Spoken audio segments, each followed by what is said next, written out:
जेव्हा जेव्हा हरिनाम संकीर्तन येईल त्या वेळेस मात्र नाभिस्थानापासून विठ्ठल म्हणा आणि टाळ्या एवढ्या वाजवा की व्यायाम होईल एवढ्या की जेणेकरून अर्धांग वायू होत नसतो. विठ्ठल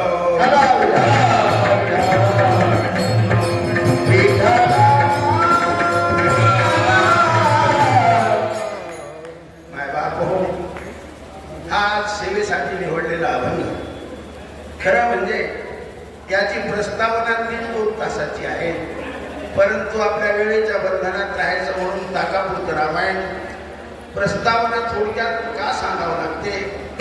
अभंग हा असा आहे की यासाठी केला होता असं तुकोबराया भंडारा माळामध्ये ध्यान धारणेसाठी जायचे आणि तेव्हा ते काही डब्बा सोबत घेऊन जायचे नाही, दशम्या सोबत घेऊन जायचे नाही. मग त्यांच्या दशम्या घेऊन माता अवली पाठीमागून जायच्या, परंतु हे सांगून जायचे नाही की मी ह्या रस्त्याने चाललो. मग ज्या रस्त्याने विठ्ठल विठ्ठल 4 रस्ते होते भंडारा माळाला जाणारे, ज्या रस्त्याने विठ्ठल विठ्ठल असा नामघोष होत असेल त्या रस्त्याने माऊली जायच्या. परंतु एक दिवशी असा प्रसंग आला की माऊलीच्या पायाला असा काटा टोचला की आरपार निघाला.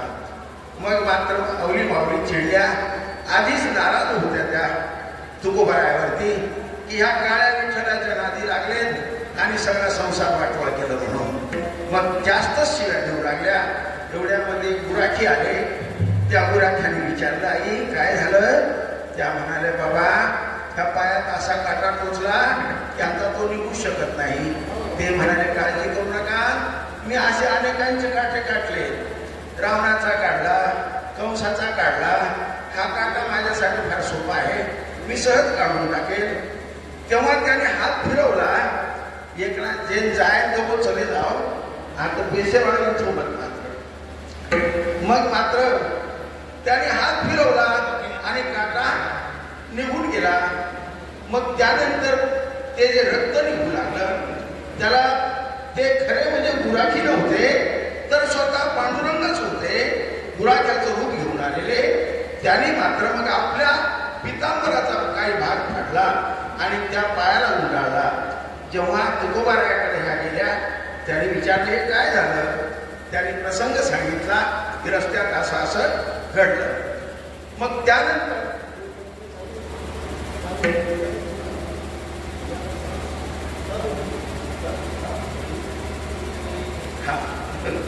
मग त्यांनी विचारलं, हे काय झालं? म्हणे रस्त्यामध्ये काटा असा टोचला होता, शेवटी एक गुराखी आला आणि त्याने हा काटा काढला. परंतु तो जेव्हा गेला ना परत, तर त्याने असं तोंड केलं तर तुझा काळा विठ्ठलच होता म्हणायचं. मी खूप मागे पळाले परंतु तो सापडला नाही.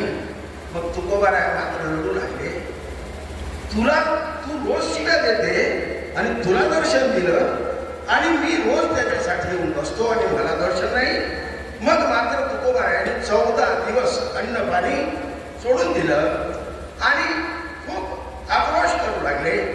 त्यावेळेस मात्र पांडुरंगाने जे खरं दर्शन दिलं, ज्यासाठी ते वाट पाहत होते आणि तेच ह्या अभंगाच्या पहिल्या चरणात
मायबाप हो, या अभंगाचा थोडक्यात मतितार्थ आधी सांगून टाकतो, कारण ह्या वेळेमध्ये हा अभंग सुटणार नाही. अभंग असा आहे, ह्या अभंगाचा आणि मृत्यूचा अर्थार्थी संबंध नाही, परंतु आहे सुद्धा. कसा आहे हा अभंगच? असा आहे, याचसाठी केला होता अट्टहास शेवटचा दिस गोड व्हावा. त्या पहिल्या चरणामध्ये तुकोबाराय म्हणतात, प्रभू मी मनुष्य जन्म मागितला कशासाठी? की मला इथं जे यायचंय, करायचं काय, जायचं कुठं, यासाठी हा मनुष्य देह मागितला होता. जेव्हा ईश्वराने ही रचना केली, 84 लक्ष एवढ्या, त्यामध्ये एक येवणी बाकी होती, रचना करून टाकली. परंतु नंतर लक्षात आलं प्रभू परमात्माच्या, ईश्वर कोण आहे? त्या ईश्वराच्या लक्षात आलं, नाही त्याशी बाप माय, नाही त्याशी हात पाय, नाही त्याशी रंगरूप, नाही त्याशी आकार विकार, ऐसा जो तो निर्गुण निर्विकारी निरंकारी पार ब्रह्म परमेश्वर विठ्ठल.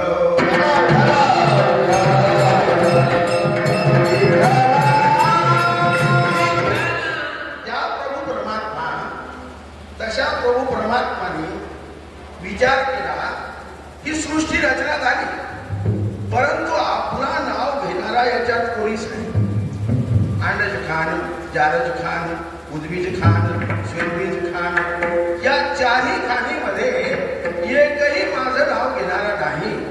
म्हणून ही सोमबीज खान मनुष्य एवढी ही नंतर निर्माण केली आणि ती केवळ त्याचं नाव घ्यावं म्हणून केली. याच देही घाणे देवाचे भजन, याच देही घाणे देवाचे भजन, आणि कहे ज्ञान नाही कोठे, आणि कहे ज्ञान नाही कोठे. याच देही घाणे देवाचे भजन, याच देही घाणे देवाचे भजन, आणि कहे ज्ञान नाही कोठे, आणि कहे ज्ञान नाही कोठे. याची देही घडे देवाचे. आम्ही म्हणतो याची देही घडे देवाचे नाही, आमचे भोजन. माणूस सहसा फक्त जेवण्यासाठी जन्माला आलाय असं प्रत्येकाला वाटायला लागलेलं आहे. परंतु मायबापो, खरं तर मनुष्य एवढी जी मिळालेली आहे, मनुष्य एवढी जी मिळालेली आहे, ती कशासाठी मिळालेली आहे, काय करायचं आहे आणि कुठं जायचं आहे, या 3 प्रश्नांची उत्तर शोधण्यासाठी मिळालेली आहे. परंतु आम्ही या सगळ्या गोष्टी विसरून चाललेलो आहोत.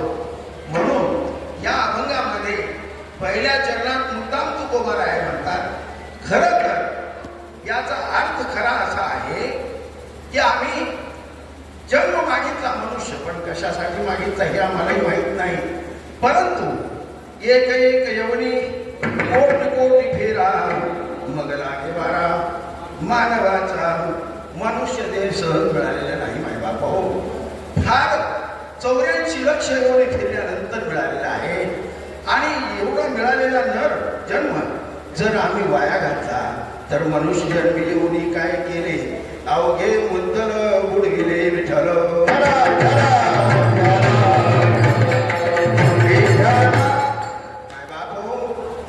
मनुष्य जन्म बार बार मिळणारा नाही, फार मुश्किल आहे. परंतु ह्या जन्मामध्येच फक्त ईश्वर कळत असतो, ह्या यवनीलाच ईश्वर कळत असतो. आणि ह्या यवनीशिवाय दुसऱ्या कोणत्याही यवनीला ईश्वर काय आहे हे माहीत नाही. ईश्वराने निर्माण मुद्दाम यासाठीच केलेला आहे.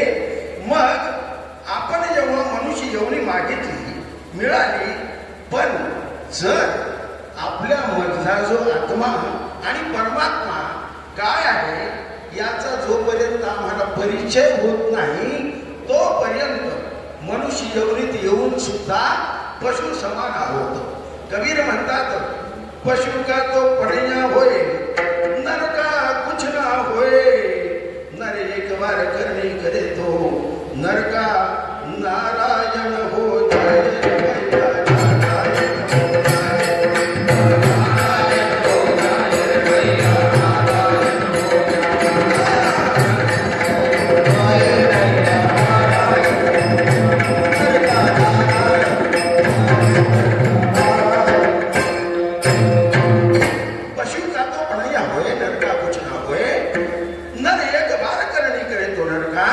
नारायण हो जाए।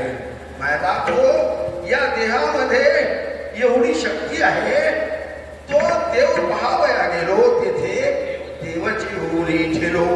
मग हे आहे, परंतु आम्ही याची जाणीव ठेवत नाही। आणि हा अभंग यासाठी घेतलेला आहे की ज्या दिवशी आम्हाला हा प्रभू परमात्मा कोण आहे याची ओळख झाली, याची जाण झाली, तोच आमचा शेवटचा दिवस समजायचा। विठ्ठल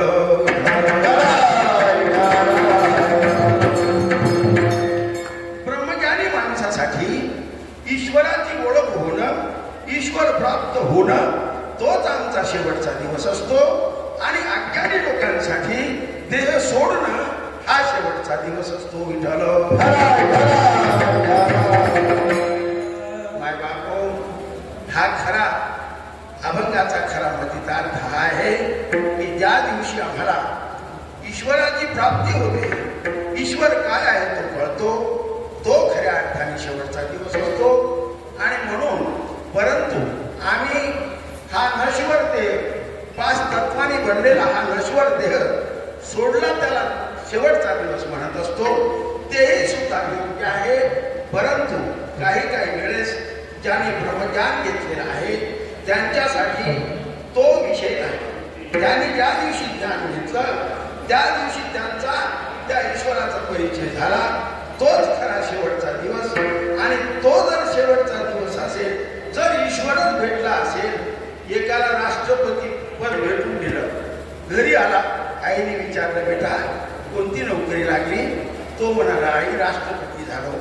त्याने विचारलं, बेटा याच्यानंतर काय होशील? तो म्हणाला, काही नाही आई, राष्ट्रपतीच्या नंतर कोणतं पदच नसतंय। आई म्हणाली, अशी नोकरी कशाला धरली तू, ज्याच्यानंतर काहीच नसते, चपरासी, क्लार्क, नंतर अधिकारी, अशी नोकरी धरायची असते। माय बाप हो, तसा हा प्रकार आहे। जर ईश्वरच भेटला तर आम्हाला जगाशी काय घेणं देणं आहे? म्हणून दुसऱ्या चरणात काय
ईश्वराची प्राप्ती होणे, ईश्वराचा परिचय होणं आणि ईश्वर काय आहे कळणं, हा खरा गोड शेवटचा दिवस आहे।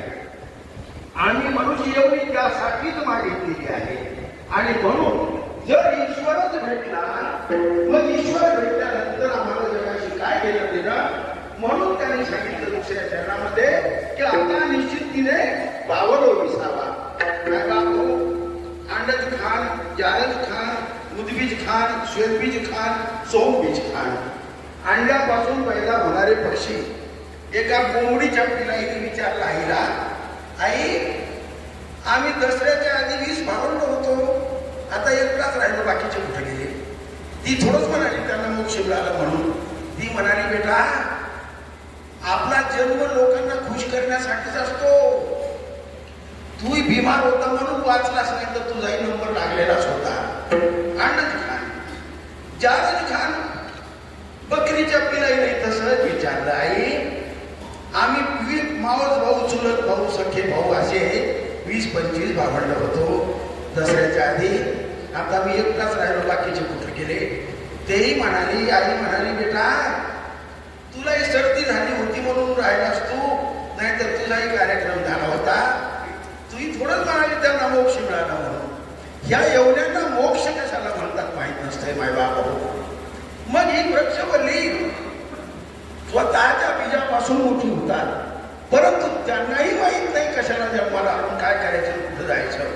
ही पहाड ही सुद्धा कशासाठी उदयाला आलो, काय करायचं, कुठं जायचं त्यांनाही माहित नाही. परंतु ही जी मनुष्य योनी आहे यांना मात्र माहीत असतंय आम्ही आलो कशासाठी, करायचं काय आणि जायचं कुठं. परंतु हे कधी कळेल, कधी संतांच्या शिवाय हे कळत नाही. मग नाथ महाराज काय म्हणतात, हरी प्राप्तीशी उपाय धरावे धरावे संता तेथे पाय धरावे संता तेथे पाय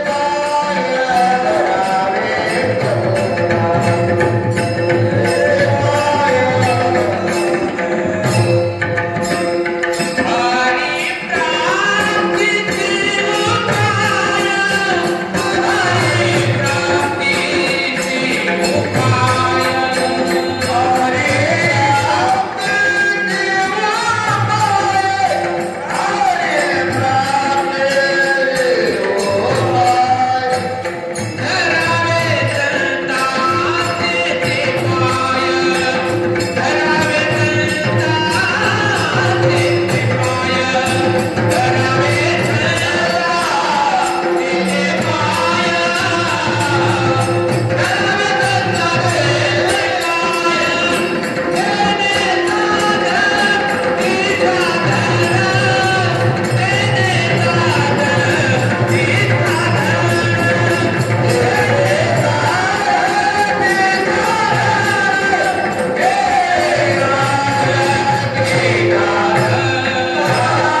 ज्ञान घ्यायचं आहे ईश्वर काय आहे तो ओळखायचा आहे. मग त्यांना मी म्हणालो, तुम्ही काळजी करू नका, तुमच्या घरी महापुरुष येतील. आणि योगायोगाने लक्ष्मण बापूंचा कार्यक्रम 40 गावला लागला आणि आम्हाला निरोप आला की आपण यावं. विनंती केली, चव्हाण साहेब चालता का? आमची हिंमत होत नव्हती, वाटायचं एवढे कलेक्टर साहेब कसं म्हणावं, आमच्यासारख्या धोत्रावाल्या सोबत चला. पण त्यांनी तयार झाले, आले. आम्ही रस्त्याने योग्याच्या खुणा योग्या झाले. नाथ महाराज म्हणतात, नाथागरची उलटी खुणण पाण्याला कशी लागली पाणी. आम्ही ज्या विषयावर रस्त्याने बोलत चाललो होतो, लक्ष्मण बापू 40 गावमध्ये तोच विषय हाताळून बसलेले होते, त्याच विषयावर बोलत होते. आणि योग असे की ते मला म्हणाले होते की आमची त्यांची डायरेक्ट भेट होईल का? आम्ही गाडीतून उतरलो नाही, वरून आदेश आला की तुम्ही स्टेजवर या. परत बाकी आणि नंतर आम्ही जेव्हा वर गेलो, बाबांनी सांगितलं परस्पर जाऊ नका, माझ्या कुटीवर या. चव्हाण साहेब, आम्ही, माताजी, बहीण, कापी जीजी आणि पूर्ण परिवार बाबाजीकडे गेलो. परिचय झाला आणि त्यांनी यांना नाद लावला. हे सर्व समर्पित झाले. त्यामध्ये माझी बहीण ह्या सुद्धा परिपूर्ण समर्पित होत्या. आणि त्या दिवसानंतर जे परिवर्तन झालं, ते परिवर्तन त्या शेवटपर्यंत टिकून ठेवलं. हे भाग्याची गोष्ट आहे. माय बाप हो विठ्ठल.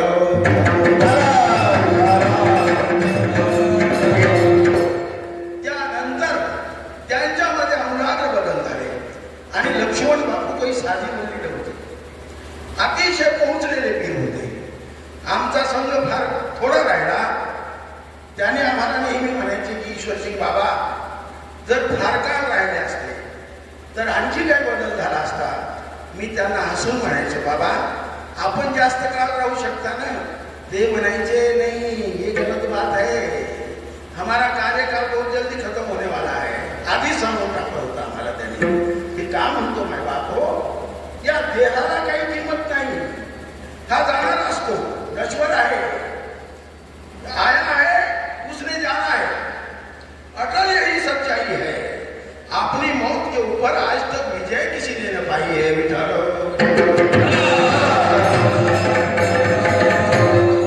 कबीर म्हणतात, चलती चक्की देख कर दिया कबीरा रोए, दो पातन के बीच में साबित बचान कोई रे भैया, साबित बचान, साबित बचान कोई रे भैया, साबित बचान कोई, साबित बचान कोई भैया, साबित बचान कोई. किती सुंदर प्रमाण दिलं. आपल्या घरात जाते असतात, त्या मामल्या आता दळत नसतील, माझ्या बहिणीला माहीत असेल, त्यांनी दळलेलं असेल कधीतरी. कारण त्या जात्यामध्ये जेवढे दाणे टाकले ते पूर्ण भरडून तरी जातात, नाही तर पीठ तरी होऊन बाहेर पडतात. म्हणून कवी रडू लागले. परंतु ते जात्याचं प्रमाण दिलं. पण जात्याचे पाळू कोणते? आकाश नावाचा एक पाळू आणि दुसरा पृथ्वी नावाचा पाळू. त्यामध्ये हे जे दिसायला लागलेत ना, हे सगळे दाणे, हे सगळे भरडल्या जाणार आहेत. म्हणून रडू लागले. परंतु लगेच हसू लागले. चलती चक्की देख कर दिया कबीरा खिल, वही बच गया जिसने पकड़ी कील रे भैया, जिसने पकड़ी, जिसने पकड़ी कील रे भैया,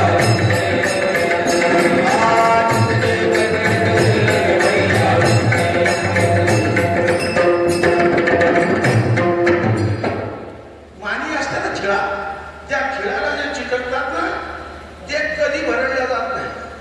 एक नाम तत्व दृढ धरी म्हणा, हरीशी करुणा येईल तुझी. मग त्या खिळ्याला जो चिटकला, एक नाम तत्वाला जो चिटकला, तो अमर आहे. विठ्ठल.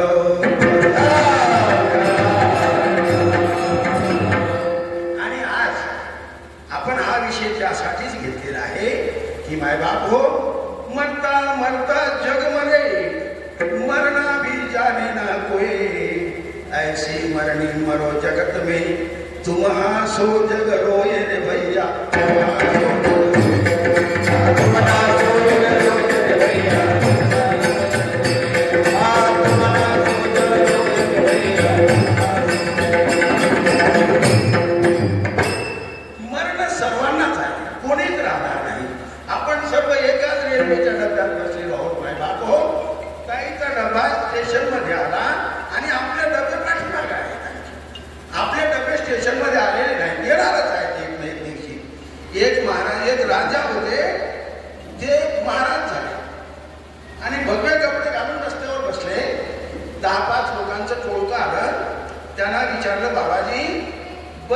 किधर है? त्याने सांगितलं भैया यहाँ से 1 किलोमीटर चले जाओ, बाय घूम जाओ, वहां बस्ती है. मग हे गेले तिथं 1 किलोमीटर डाव्या बाजूला फिरले तर तिथं स्मशान होतं. असे चिडले सगळे. अरे कुठेने फसा दिया आपले. पुन्हा परत आले. त्या महाराजाला विचारलं तुम्ही महाराज कधी झाला? तो म्हणाला आता 2 महिने झाले म्हणे महाराज हो. पहिले काय करत होते म्हणे राजा होतो. मग राज्य पण सोडून मी असा धंदा सुरू केला. ते म्हणे काय चुकलं? आम्ही तुम्हाला बस्तीचा रस्ता विचारला आणि तुम्ही स्मशानचा दाखवला. त्याने सांगितलं भाऊ तुम आप जिसको बस्ती समझते हो ना वो बस्ती नहीं है. जो वहां जाके बस जाता है वही बस्ती है.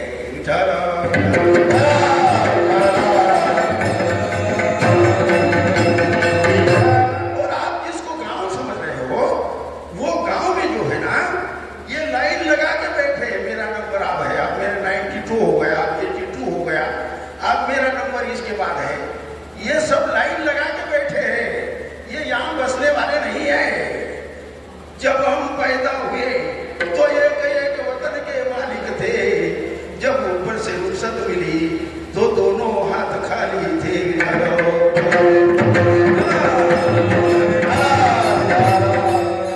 काही सोबत देत नसतो माय बाप माणूस.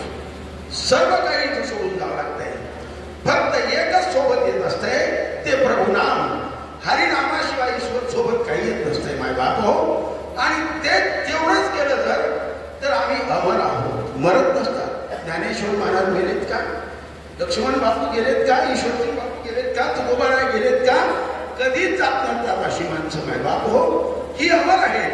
तशा आमच्या ताई ह्या सुद्धा आज त्या लक्ष्मण चैतन्य बापूंच्या परिवारामधल्या होत्या.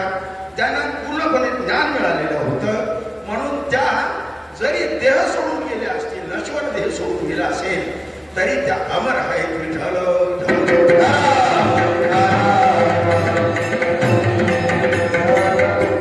काय बापू आपण दुसऱ्या चरणात विचार काय केला की आता निश्चिंतीने पावलो विसावा, कुंडलिया धावा तृष्णेची. माणूस प्रत्येकाला वाटतं की माझी आणि ईश्वराची भेट व्हावी. परंतु ईश्वराची भेट होणं एवढं सोपं नाही काय बाबू. त्याला त्यागही करावा लागतो. मान अपमान ह्या सगळ्या गोष्टी गाठोडं बांधून खोलीत ठेवून द्यावं लागते. तेव्हा त्याची भेट होते, नाही तर सहज नाही. आणि कलियुगात तर विषयच नाही. राम ते गोपी पिक्चर तुमच्यापैकी बऱ्याच लोकांनी पाहिला असेल. त्या गोपी पिक्चर मध्ये गाणं होतं. रामचंद्र कहे गए सिया से ऐसा कलयुग आएगा धन से चुगेगा दादा दिल का कौवा रोटी खाएगा, कौवा रोटी खाएगा, कौवा रोटी खाएगा. काय म्हटले? ऐसा कलयुग आएगा धन से चुगेगा दादा दिल का कौवा रोटी खाएगा. आज तो युग आहे माझा बाप. आज तो काळ आहे. आणि म्हणून म्हणतो पुढे विचारलं प्रभू धर्म और कर्म का क्या होगा? तो बोले धर्म भी होगा, कर्म भी होगा, लेकिन शर्म नहीं होगी. आज ते चाललेलं आहे. माय बाप हो, कलीचं राज्य आहे. म्हणून ईश्वरासोबत भेटणं, ईश्वरासोबत बोलणं, योगयाग विधी येणे नव्हे सिद्धी वायाची. मग हे आहे आज कलियुगामध्ये. तरी परंतु आपलं प्रयत्न करणं हे कर्तव्य आहे माय बाप हो. आपण प्रयत्न करत राहायला पाहिजे असते. आम्ही एका मागणीच्या अभंगात म्हणतो, काय म्हणतो? हे चिदान देगा देवा तुझा विसर न व्हावा, गुण गायना आवडी हेची माझी सर्व जोडी. न लगे मुक्ती धन संपदा संत संग तेरी सदा. आणि शेवटला काय म्हटलं की हे प्रभू तुका म्हणे गर्भवासी सुखे गावावे आम्हासी विठ्ठल.